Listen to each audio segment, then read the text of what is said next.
Last lecture में हम लोगों ने इनकी वैल्यू फाइंड आउट कर ली थी। जो हमारे पास एच पैरामीटर्स थे उनकी वैल्यू फाइंड आउट की थी, और जो उनका नेम था वो हमने उनको दे दिया था। तो उसके अकॉर्डिंग जो H11 था वो हमारा क्या था, इनपुट इम्पिडेंस था, उसको हमने HI से डिनोट किया था। H12 क्या था, हमारा रिवर्स वोल्टेज का रेशियो था, तो यहाँ से हमने इसको HR से डिनोट किया था, तो हमने H12 को रिप्लेस कर दिया HR से। उसके बाद हमारा HF क्या था कि ये हमें करंट गेन दे रहा था, और इसको हम फॉरवर्ड करंट गेन बोल रहे थे, जिसको हमने HF से डिनोट किया था, तो हमने H21 को डिनोट कर दिया HF से। उसके बाद H22 हमें क्या दे रहा था, I/V दे रहा था, मतलब कि आउटपुट एडमिटेंस दे रहा था, तो हमने उसको H0 से डिनोट कर दिया। तो अब हमने ये दो इक्वेशंस हमने फाइंड आउट कर ली हैं, इनपुट वोल्टेज और जो हमारा आउटपुट करंट है। अब हम इन इक्वेशन से ड्रॉ करेंगे कि हमारा इक्विवेलेंट सर्किट कैसे ड्रॉ होगा इन दोनों इक्वेशन का हेल्प लेकर के। तो ये हमारी क्या है, इक्वेशन है। अब अगर हम देखें इस इक्वेशन को बहुत ही ध्यान से अगर एनालाइज करें, तो इक्विवेलेंट सर्किट ड्रॉ करने के लिए हमारे पास कोई क्लू होना चाहिए, तब हम इसकी इक्विवेलेंट सर्किट ड्रॉ कर सकते हैं। तो उसके लिए हम देखें कि हमारा ये क्या है, HI है। HI हमने क्या कहा है कि HI हमारा क्या है, इनपुट इम्पिडेंस है। इनपुट इम्पिडेंस हमारा क्या होता है, V/I का रेशियो होता है। V क्या है आपका इनपुट वोल्टेज, और I क्या है इनपुट करंट। तो जब आप यहाँ पर HI की जगह पर V/I पुट करोगे, तो V/I पुट करने से और मल्टीप्लाई में क्या है आपका इनपुट करंट है, तो इनपुट करंट और इनपुट करंट क्या हो जाएगा, कैंसिल आउट हो जाएगा। जैसे कि आप यहाँ पर सपोज पुट कर लीजिए। अच्छा, ये क्या हो जाएगा, HI की वैल्यू हमने क्या फाइंड आउट की थी, V1/I1 फाइंड आउट की थी, और V1 आपका क्या था, इनपुट वोल्टेज है, और I1 क्या था, इनपुट करंट है।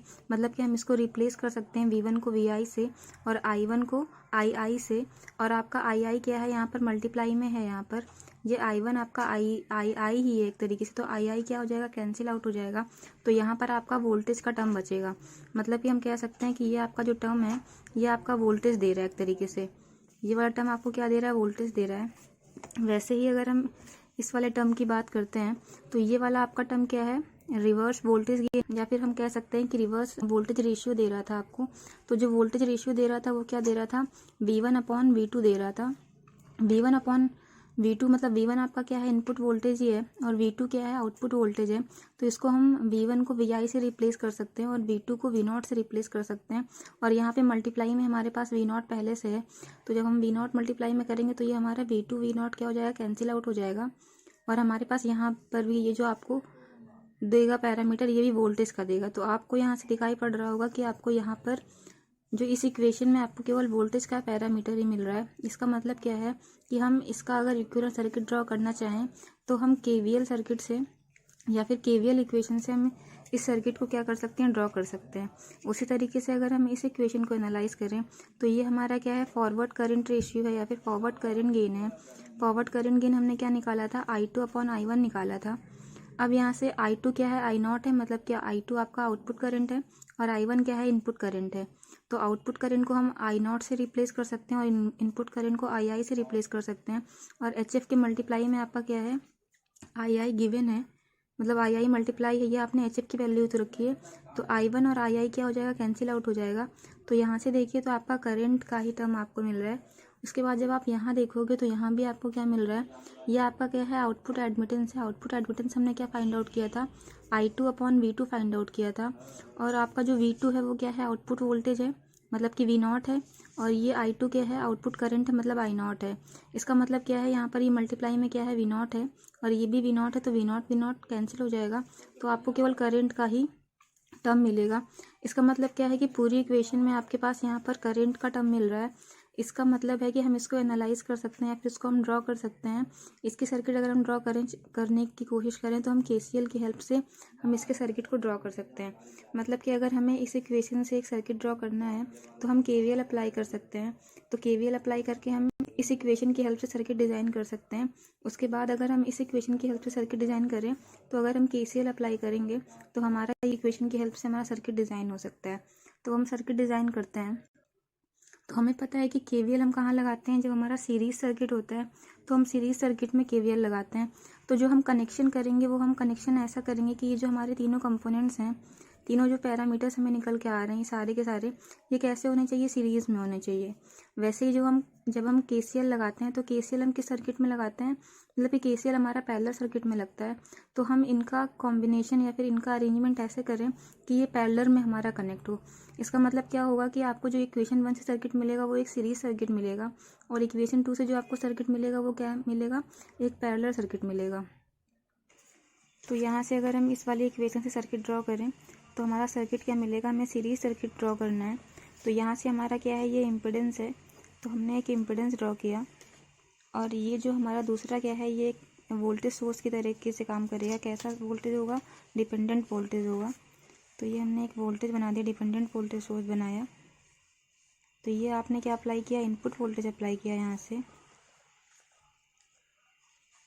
तो इनपुट वोल्टेज अप्लाई किया है तो एक इनपुट करंट फ्लो होगा II, और आपका ये क्या है, इम्पिडेंस है, इनपुट इम्पिडेंस HI। ये क्या है, आपका डिपेंडेंट वोल्टेज सोर्स है, तो इसको हम लिख सकते हैं HR V0। तो अब आप देखिए, अगर आप यहाँ पर KVL अप्लाई करेंगे तो ये क्या हो जाएगा, VI माइनस का HI माइनस का HR V0 is equal to 0। यहाँ से भी आप देखिए, इसको अगर आप इधर लेके आ जाएंगे तो इज इक्वल टू 0 हो जाएगा। तो यहाँ से क्या हो गया, आपने जब KVL अप्लाई करोगे तो यही इक्वेशन आपको मिल जाएगी। इसका मतलब क्या है कि ये आपका इस इक्वेशन से आपका ऐसा सर्किट ड्रॉ होकर के आएगा। उसके बाद जब आप इस वाली इक्वेशन से सर्किट ड्रॉ करेंगे तो ये वाला जो इक्वेशन है आपको कैसा देगा, एक पैरेलल सर्किट देगा। तो ये आपको क्या देगा, ये आपका क्या है, एक करंट सोर्स की तरह एक्ट करेगा। तो ये हो जाएगा HF और II, और पैरेलल सर्किट में करंट सोर्स का जो इम्पिडेंस होगा वो क्या होगा, हो जाएगा H0।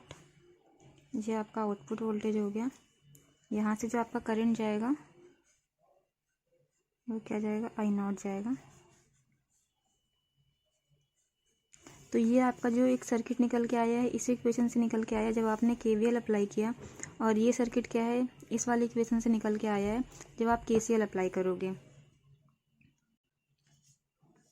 तो अब देखिए कि आपका ये दो सर्किट आपको मिल गए हैं, मतलब कि एक आपको इनपुट वोल्टेज के लिए सर्किट मिल गया और आउटपुट करंट के लिए सर्किट मिल गया है। इसको आप इक्वेशन 1 और इक्वेशन 2 कह लीजिए। तो इन दोनों इक्वेशन से आपको सर्किट मिल गए हैं। अब इन दोनों सर्किट्स को अगर हम कंबाइन कर दें, क्योंकि ट्रांजिस्टर के केस में क्या होता है कि आपका जो एक टर्मिनल होता है वो क्या होता है, कॉमन होता है। तो जब एक टर्मिनल को आपको कॉमन करना है तो इसका मतलब क्या है कि आप ये जो आपका टर्मिनल है और इस टर्मिनल को आप क्या कर दीजिए, कॉमन कर दीजिए, मतलब कि एक दूसरे से शॉर्ट कर दीजिए, तो क्या हो जाएंगे, कॉमन हो जाएंगे। तो ये आपका पूरा का पूरा जो सर्किटरी जनरेट होकर के आएगा, जो बन के आएगा, वो क्या हो जाएगा, वो इक्विवेलेंट सर्किट हो जाएगा आपका ट्रांजिस्टर का।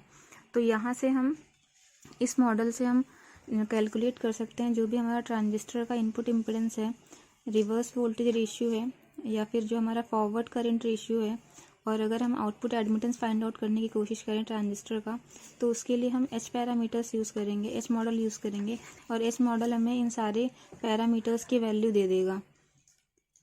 अब हम इसको क्या कर दें, यहाँ से सीधे शॉर्ट सर्किट कर दें। तो यहाँ पे जो हमारा सर्किट बन जाएगा, फॉर्म होकर के आएगा, ये यहाँ पर 1/H0 रहेगा, क्योंकि हम एडमिटेंस फाइंड आउट कर रहे हैं, तभी हमारा I0/V0 का रेशियो निकल के आएगा। तो ये आपका क्या रहेगा, एडमिटेंस 1/H0 रहेगा। अब जब इसको हम क्या करेंगे, कंबाइन करेंगे,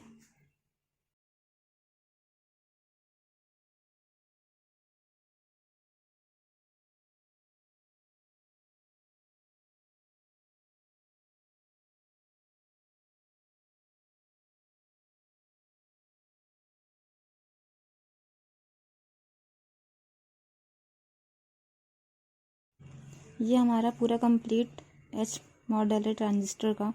यहाँ से हमने क्या कर दिया, इन दोनों को कॉमन कर दिया। कॉमन करने का मतलब क्या है कि आप इसको शॉर्ट सर्किट कर दीजिए, तो ये आपका कंप्लीट मॉडल निकल के आ जाएगा, H मॉडल जो है ट्रांजिस्टर का।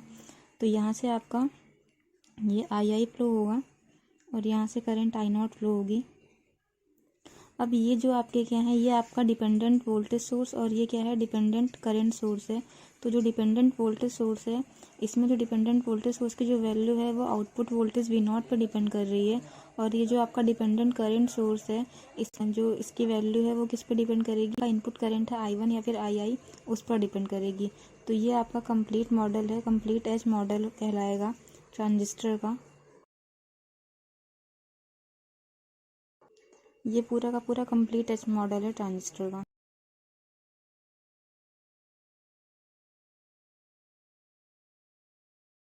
प्रीवियस लेक्चर में हमने कंप्लीट हाइब्रिड सर्किट डिस्कस किया था। हमने एच पैरामीटर्स वहाँ पर फाइंड आउट किए थे। अब अगर हम डिफरेंट कॉन्फ़िगरेशंस के लिए, जैसे कि common emitter configuration, common base configuration या फिर कॉमन कलेक्टर कॉन्फ़िगरेशन के लिए एच मॉडल ड्रॉ करें, तो उसके लिए हमें क्या करना होगा कि ये आपका एक सर्किट दिया हुआ है। हमने कॉमन इमिटर कॉन्फ़िगरेशन अज्यूम किया। कॉमन इमिटर कॉन्फ़िगरेशन के लिए जो एच मॉडल निकल के आएगा वो क्या निकल के आएगा, हमारे पास जो एच पैरामीटर है वो क्या है, उसकी इक्वेशन इनपुट वोल्टेज की है equation H I into I I plus H R into V nought, और जो आउटपुट करंट की इक्वेशन है वो क्या है, H F into I I plus H nought into V nought. ये आपका इनपुट वोल्टेज और आउटपुट करंट के लिए इक्वेशन है। अब अगर हम यहाँ से देखें कि हमारे पास यहाँ पर इनपुट वोल्टेज और आउटपुट करंट क्या है, और उसके अकॉर्डिंग हमारा जो भी पैरामीटर्स निकल के आ रहा है एच पैरामीटर, वो क्या होगा। तो यहाँ के लिए अगर हम देखें तो इनपुट वोल्टेज हमारे लिए क्या है, वी आई जो है हमारे लिए इनपुट वोल्टेज, हमारे पास कॉमन एमिटर कॉन्फ़िगरेशन के केस में जो इनपुट वोल्टेज है वो क्या है, वो वीबीई है। Input voltage common emitter configuration के लिए वीबीई है। उसके बाद जो आपका आउटपुट करंट है, आउटपुट करंट यहाँ से देखिए आपका आउटपुट करंट क्या है, आईसी है। जैसे हमने वी आई को रिप्लेस कर दिया वीबीई से, क्योंकि हमारा ये इन जनरल इक्वेशन है हमारी, मतलब अगर जनरलाइज करें हम तो हमारे पास ये इक्वेशन निकल के आती है। लेकिन अगर हम किसी पर्टिकुलर कॉन्फ़िगरेशन के लिए बात करें तो हमें जनरलाइज इक्वेशन को उसके अकॉर्डिंग रिप्लेस करना पड़ेगा। तो यहाँ हम इनपुट वोल्टेज को रिप्लेस कर सकते हैं कॉमन इमिटर कॉन्फ़िगरेशन के इनपुट वोल्टेज से, तो वी आई को रिप्लेस करेंगे वीबीई से। उसी तरीके से जो हमारा आउटपुट करंट है कॉमन इमिटर कॉन्फ़िगरेशन के केस में, आउटपुट करंट क्या है हमारा आईसी है, तो हम आई नॉट को रिप्लेस कर देंगे आईसी से। इसी तरीके से जो आपका आई आई है इनपुट करंट, इनपुट करंट हमारे पास क्या है कॉमन इमिटर कॉन्फ़िगरेशन के केस में आई बी है, तो आई बी से रिप्लेस कर देंगे। और जो आउटपुट वोल्टेज है वो हमारा क्या है, वी सी ई है कॉमन इमिटर कॉन्फ़िगरेशन के केस में, तो आउटपुट वोल्टेज वी नॉट को वी सी ई से रिप्लेस कर देंगे। उसके बाद हमारे पास जो पैरामीटर्स हैं H I, H R, H F और H O, common emitter configuration के लिए हम यहाँ पर सफिक्स में ई यूज़ कर लेंगे, क्योंकि हमने कॉमन किसको किया है, एमीटर को किया है, ई को। तो यहाँ पर हम एच आई को, जो भी हमारा इनपुट इम्पिडेंस है उसको एच आई ई से रिप्लेस कर देंगे। इसी तरीके से जो हमारा एच आर है उसको हम एच आर ई से रिप्लेस कर देंगे, और एच एफ को एच एफ ई से, और एच नॉट को एच नॉट ई से। मतलब कि जो आपका टर्मिनल कॉमन है उसके अकॉर्डिंग आप पैरामीटर्स, जो आपके एच पैरामीटर्स हैं उनको आप रिप्लेस कर दीजिए। तो इसके अकॉर्डिंग आपका जो इनपुट वोल्टेज का इक्वेशन निकल के आएगा वो क्या निकल के आएगा, वी बी ई, मतलब कॉमन इमिटर कॉन्फ़िगरेशन के लिए जो आपका इक्वेशन निकल के आएगा V B E is equal to H I E I B plus H R E V C E. और आउटपुट करंट का जो इक्वेशन निकल के आएगा वो क्या निकल के आएगा, I C is equal to H F E into I B plus H O E into V C E. तो ये आपका इक्वेशन हो गया कॉमन एमीटर के लिए, मतलब कि कॉमन एमीटर कॉन्फ़िगरेशन के लिए आपका जो इक्वेशन निकल के आएगा वो ये निकल के आएगा। अब आप इसको ड्रॉ कर सकते हो, जैसे हमने यहाँ पर कंप्लीट एच मॉडल ड्रॉ किया है। तो यहाँ पर जो सर्किट हमने ड्रॉ की है, इस सर्किट में हम केवल एच आर को एच आर ई से, या फिर एच आई को एच आई ई से, एच एफ को एच एफ ई से और एच नॉट को एच नॉट ई से, ये हमारा क्या है, इम्पिडेंस है 1/h। क्योंकि हमारे पास इक्वेशन में जो निकला है ये, अगर हम यहाँ इक्वेशन में देखते हैं तो ये क्या है, हमारा एडमिटेंस शो कर रहा है। एडमिटेंस का जो रिवर्स होता है या फिर रेसिप्रोकल होता है वो हमें इम्पिडेंस देता है। तो हमने यहाँ पर 1/ एडमिटेंस किया है, तो ये हमें क्या दे देगा, इम्पिडेंस दे देगा। तो ये हमारा इम्पिडेंस है, तो इसको हम डिनोट कर सकते हैं। अगर हम इम्पिडेंस लेंगे तो 1/h0 लेंगे, अगर एडमिटेंस केवल शो करेंगे तो हम केवल h0 लिखेंगे। तो यहाँ पर इम्पिडेंस शो किया इसलिए 1/h0 लिखा है। तो कॉमन इमीटर के केस में इसको 1/h0 ई कर लीजिए। आई नॉट को, जो आपका आउटपुट करंट है, उसको आई सी से रिप्लेस कर दीजिए, आउटपुट वोल्टेज को वी सी ई से रिप्लेस कर दीजिए। तो इसके अकॉर्डिंग सारे पैरामीटर्स जो हैं उनको आप रिप्लेस कर दीजिए। तो ये जो अब जो सर्किट आपका न्यू फॉर्म हो जाएगा वो किसके लिए फॉर्म हो जाएगा, कॉमन एमिटर कॉन्फ़िगरेशन के लिए। इसी तरीके से हम कॉमन बेस कॉन्फ़िगरेशन के लिए फाइंड आउट कर सकते हैं। अब ये कॉमन बेस कॉन्फ़िगरेशन के लिए एच पैरामीटर है, तो कॉमन बेस कॉन्फ़िगरेशन के लिए जो आपका इनपुट वोल्टेज होगा वो क्या होगा, VEB होगा, और आउटपुट करंट जो होगा वो IC होगा।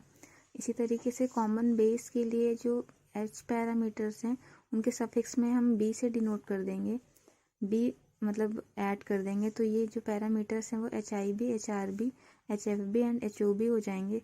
उसके बाद जो कॉमन बेस कॉन्फ़िगरेशन के लिए हमारे पास जो करंट है, आउटपुट करंट जो है वो IE रहेगी, और जो आउटपुट वोल्टेज है वो क्या रहेगा, VCB रहेगा। तो हमने सारे पैरामीटर्स को क्या किया, रिप्लेस कर दिया, वेरिएबल्स को रिप्लेस कर दिया, और जो आपके एच पैरामीटर हैं उनको हमने कॉमन बेस कॉन्फ़िगरेशन के अकॉर्डिंग रिप्लेस कर दिया। तो हमारी इक्वेशन क्या निकल के आएगी, ये निकल के आएगी। अब इसके अकॉर्डिंग अगर हम सर्किट ड्रॉ करें तो हमारा सर्किट भी वैसे ही ड्रॉ हो जाएगा कि जितने पैरामीटर्स हैं उनके साथ आप बेस लगा दीजिए, क्योंकि हमने कॉमन बेस किया हुआ है, और जो भी इनपुट वोल्टेज और आउटपुट वोल्टेज हैं और जो भी वेरिएबल्स हैं आपके वोल्टेज और करंट के, उनको रिप्लेस कर दीजिए according to common base configuration. तो आपका ये ड्रॉ हो जाएगा H mod for common base configuration. इसी तरीके से कॉमन कलेक्टर कॉन्फ़िगरेशन के लिए भी ड्रॉ किया जा सकता है। तो ये एक बेसिक था कि अगर हम कॉमन बेस कॉन्फ़िगरेशन या फिर कॉमन एमिटर कॉन्फ़िगरेशन या फिर कॉमन कलेक्टर कॉन्फ़िगरेशन के लिए एच मॉडल ड्रॉ करें तो हमारा इस तरीके से ड्रॉ होगा। बस केवल हमें सफिक्स में जिस टर्मिनल को आपने कॉमन किया है उसको साथ में ऐड कर देना है पैरामीटर्स के साथ में, और जो रिस्पेक्टिव कॉन्फ़िगरेशन के अकॉर्डिंग वोल्टेज और करंट है उनको आप रिप्लेस कर दीजिए, जो भी आपका कॉमन है कॉन्फ़िगरेशन के अकॉर्डिंग। उसके अकॉर्डिंग आपका जो डायग्राम ड्रॉ होकर के आएगा ये आपका कंप्लीट एच मॉडल हो जाएगा।